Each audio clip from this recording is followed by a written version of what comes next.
આજથી જ્યારે સમિતિ શરૂ થઈને સમિતિએ કામગીરી ચાલુ કરી એના પહેલા આપણા સમાજના છોકરાઓ પણ લોહી આપવા માટે બીવતા હતા, લોહી આપે. આજે બી તમે કહી દઉં, તમારા આજુબાજુમાં તમારા ઘરમાં ઘટના બને, તમારે જોવું હોય તો જોજો કે છે ને ઘરના જ માણસ લોહી નહીં હાલે, બીવે એટલે લોહી હાલવાથી એ લોહી જાય, તે લોહી જાય, ફલાણું ઠેકણું, આપણે પાછી જાત જાતની બધી વાતો થાય આપણા સમાજમાં એના કારણે. પણ આ બધી ખોટી માન્યતાઓથી લઈને બધા નાના મોટા કામો આદિવાસી યુવા સમિતિએ કરેલા છે.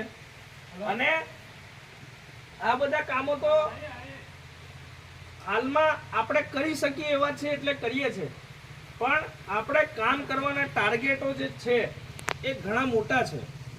મોટા ટાર્ગેટ એટલે કેવા ટાર્ગેટ? તમને હું એક દાખલો આપું. 1985 માં લગભગ છે ને પંચાયત આપણા વિસ્તારમાં લાગુ થઈ. એ પહેલા પંચાયત નથી. એ પહેલા ચાલતું હતું પંચ પટેલ થી ચાલતું હતું. પંચ પટેલ થી ચાલતેલું એટલે પંચ ને પટેલ જે નક્કી કરે એ ફાઇનલ. 1985 માં જયારે આપણે પંચાયતનો નિયમ આપણા વિસ્તારમાં લાગ્યો ત્યારે એના પછી આપણા વિસ્તારોમાં ચૂંટણીઓ થવા લાગી પંચાયતની. એ પહેલા આપણે ત્યાં સરપંચો નતા. પણ તમને બધાને એવું ખબર છે કે આજે બી સરકાર આપણી પંચનો હુકમ મતલબ કે ઓર્ડર આપણે જે કહીએ એ કરવા માટે બંધાયેલી છે એવું તમે બધા જાણો છો? કેટલા જાણે છે આમાંથી? હાથ ઊંચો કરો. કોઈ નહીં. આજે બી પંચાયત ધારાની અંદર, પંચાયત ધારો એટલે પંચાયત ધારાથી પંચાયતો ચાલે.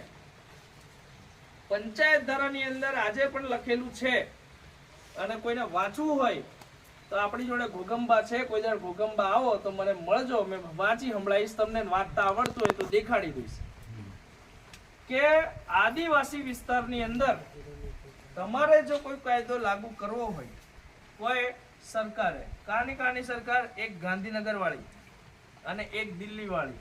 દાખલાઓ નહીં ખબર હોય તો કહી દઉં, ગાંધીનગર મેં પહેલા હમણાં અહીંયા બધા ધારાસભ્ય બહે હીએ, અને સાંસદ વાળી એટલે મોદી સાહેબ હીએ. છોકરાઓને તો ખબર હશે ગુજરાત સરકાર ને કેન્દ્ર સરકાર.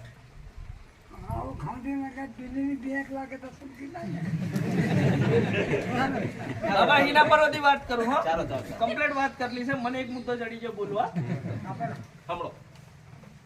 એમાં લખેલું છે કે આદિવાસીઓના કોઈ પણ કાયદાને નુકસાન પહોંચે એવી રીતનો અમે કોઈ નિયમ બનાવીએ નહીં. અને જો અમે નિયમ બનાવીએ અને આદિવાસીઓ વિસ્તાર વિરોધ કરે તો આદિવાસી વિસ્તારમાંથી એમનો બનાવેલો કાયદો, મોદી સૌથી મોટો, સાંભળજો, મોદી દેશનો સૌથી મોટો, છતાં પણ નિયમ એમ કહે છે કે જો ત્યાં ગાડી કોઈ કાયદો બનાવે અને આદિવાસી વિસ્તાર કરે, મોદીએ ત્યાંથી કેન્સલ કરવો પડે. આ મેં નહીં કેતો, કાયદો બોલે છે. પણ એની માટે આપણે બી જાગૃત